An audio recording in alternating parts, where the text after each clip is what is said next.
حضرت جریر رحمت اللہ تعالی علیہ نے ایک روایت بیان کی. آپ فرماتے ہیں کہ حضرت عیسیٰ علیہ السلام ایک مرتبہ سفر کے لیے نکلے تو راستے میں ایک شخص مل گیا. عرض کی کہ یا نبی اللہ، میں بھی آپ کے ساتھ سفر کرنا چاہتا ہوں تاکہ آپ کی صحبت سے برکات حاصل کر سکوں. آپ نے اجازت عطا فرما دی. وہ شخص آپ کے ساتھ ہو لیا. کچھ دیر کے بعد ایک نہر کے کنارے آپ بیٹھ گئے اور کھانا کھانے لگے. آپ کے پاس 3 روٹیاں تھی. ایک روٹی آپ نے کھائی، ایک روٹی اس شخص نے کھائی، ایک روٹی بچ گئی. آپ وہاں سے اٹھے، نہر کے کنارے گئے، پانی پیا. جب واپس تشریف لائے تو تیسری روٹی غائب تھی. آپ علیہ السلام نے اس سے پوچھا کہ تیسری روٹی کہاں گئی؟ اس نے کہا مجھے معلوم نہیں. آپ خاموش ہو گئے. مزید آگے سفر آپ نے شروع کیا. راستے میں ایک ہرنی دیکھی. اس ہرنی کے ساتھ 2 بچے تھے.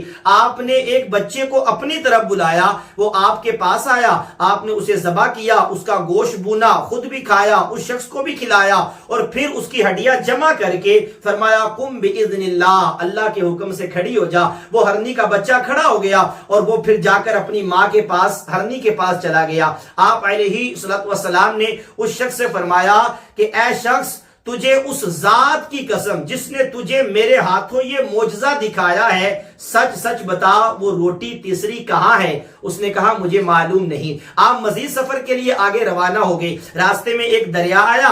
آپ نے اس شخص کا ہاتھ پکڑا اور پانی کے اوپر چلنا شروع کر دیا یہاں تک کہ دریا پار کر لیا. اور پھر اس شخص سے فرمایا کہ اے شخص، تجھے اس ذات کی قسم جس نے تجھے میرے ہاتھوں یہ معجزہ دکھایا ہے، سچ سچ بتا تیسری روٹی کہاں ہے؟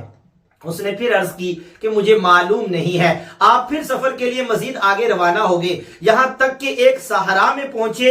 آپ وہاں بیٹھے، کچھ ریت جمع کی اور اللہ کی بارگاہ میں عرض کیا اے اللہ اس ریت کو سونا بنا دے. وہ ریت سونا بن گئی. جب سونا بنی تو آپ نے اس ریت کے، اس سونے کے 3 حصے کر لیے. فرمایا ایک حصہ میرا، ایک حصہ تمہارا اور ایک حصہ اس کا جس نے وہ تیسری روٹی کھائی تھی. اللہ اکبر. وہ شخص مان گیا، کہنے لگا کہ یا نبی اللہ وہ تیسری روٹی میں نے ہی لی تھی. آپ نے فرمایا یہ سارا سونا تم ہی لے لو، اب میں تمہارے ساتھ مزید سفر میں نہیں رہ سکتا.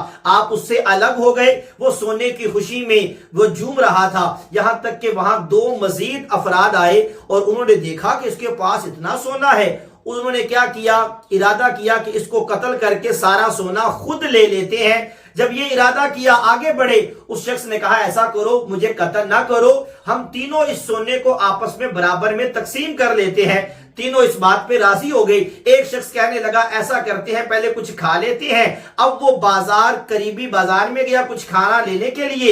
راستے میں اس کی نیت خراب ہو گئی. کیوں نہ ایسا کروں کہ میں کھانے میں زہر ملا دوں، وہ دونوں کھانا کھائیں گے، مر جائیں گے، سارا سونا میرے حصے میں آ جائے گا. یہاں یہ نیت کر رہا تھا، وہاں وہ دونوں یہ نیت کر رہے تھے کہ ایسا کرتے ہیں سونا 3 حصوں کی بجائے 2 حصوں میں تقسیم کرتے ہیں. وہ جیسے ہی کھانا لے کر آئے گا اسے قتل کر دیں گے اور سونا آپس میں دونوں تقسیم کر لیں گے. اللہ اکبر. اب کیا ہوا؟ جیسے ہی وہ کھانا لے کر آیا ان دونوں نے اسے قتل کر دیا. بعد میں مزے سے وہ زہر ملا کھانا کھانے لگے. بعد میں زہر کا اثر ظاہر ہوا، یہ دونوں بھی مر گئے. اب کچھ دیر کے بعد حضرت عیسیٰ علیہ السلام کا پھر گزر ہوا. آپ نے دیکھا 3 لاشیں ہیں، سونے کی ڈیری ہے. آپ نے فرمایا دنیا ایک دھوکہ ہے، اس سے بچو.